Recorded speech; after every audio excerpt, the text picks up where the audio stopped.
Dans l'est désertique du Tchad, les habitants souffrent du manque d'accès à l'eau potable face à la pénurie, aggravée par une croissance démographique et l'urbanisation. Les autorités cherchent à rattraper leur retard. En 2019, le gouvernement a initié un projet à Bitéa, à 35 km d'Abéché, où plusieurs forages permettent de capter les eaux souterraines alimentant 2 châteaux installés en ville. Golnouch Barzégar, Amandine Bouche. Abéché, deuxième ville du Tchad après la capitale N'Djamena. Une population estimée à un demi-million d'habitants. Et pourtant ici, avoir accès à de l'eau potable n'est pas si courant. Une pénurie structurelle, accentuée par la croissance démographique et l'urbanisation. Mais depuis quelque temps, tout est devenu plus facile pour certains habitants. Voilà qu'on a de l'eau à un bon rythme maintenant. Avant, ce n'était pas du tout le cas.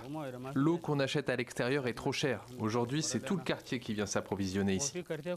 Avant, c'était difficile d'en trouver dans toute la zone. Tu sortais avec ton pouce-pouce, mais lors des périodes de pénurie, même en allant loin, tu ne pouvais ne rien trouver. Mais aujourd'hui, grâce à Dieu, on en a suffisamment. On peut même aider les voisins. S'il y a davantage d'eau aujourd'hui à Abéché, c'est entre autres grâce à cet homme.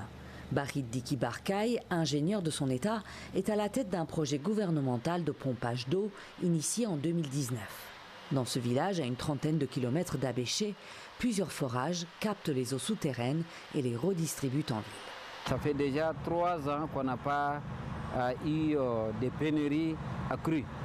Bien que la solution, pour le moment, elle n'est pas définitive, il faut qu'on le dise, elle n'est pas définitive, mais quand même, l'impact du projet au cours de sa réalisation a changé d'une manière positive les besoins en eau de la population.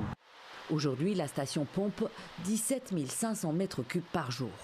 Pour satisfaire pleinement la population d'Abéché, il faudrait produire jusqu'à 25 000 mètres cubes d'eau par jour. Alors certains habitants doivent encore aller puiser de l'eau avec des bidons. Le Tchad manque d'eau. Dans les zones rurales, encore plus qu'en ville.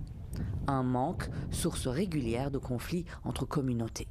Pour les résoudre, il faudrait davantage d'investissements dans la production et la distribution d'eau potable. Un peu plus de 60% de la population a accès à l'eau potable aujourd'hui, mais par rapport aux objectifs fixés, je pense qu'il y a un décalage.